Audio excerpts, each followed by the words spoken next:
بسم اللہ الرحمن الرحیم۔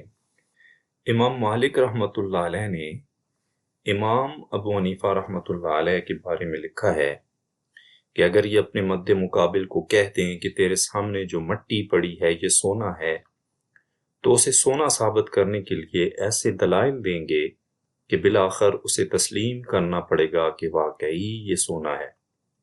کوفہ میں ایک ایسا گمراہ شخص رہائش پذیر تھا جسے بعض لوگ قدر کی نگاہ سے دیکھتے تھے اور اس کی باتیں غور سے سنا کرتے تھے۔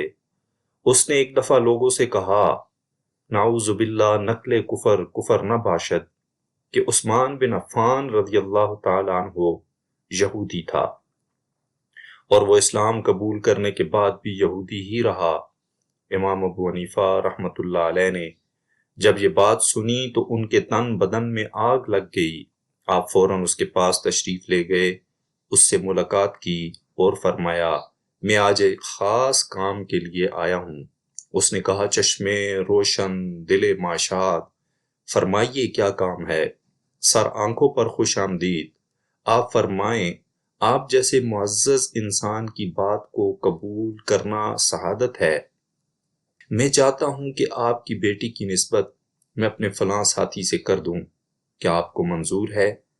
کیوں نہیں، لیکن منگیتر کا ذرا تعارف تو کروائیں کہ وہ کون ہے۔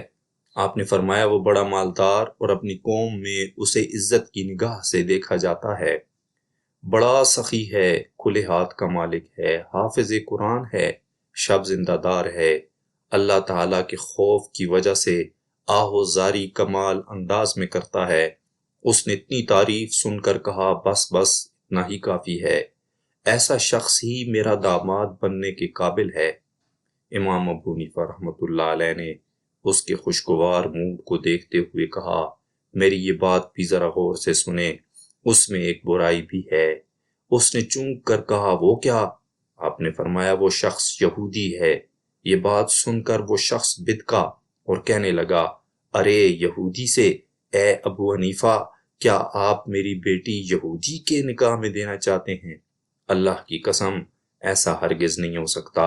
میں اپنی بیٹی کی شادی کسی یہودی کے ساتھ کرنے کا تصور بھی نہیں کر سکتا، خواہ اس میں زمانے بھر کی خوبیاں جمع کیوں نہ ہو جائیں۔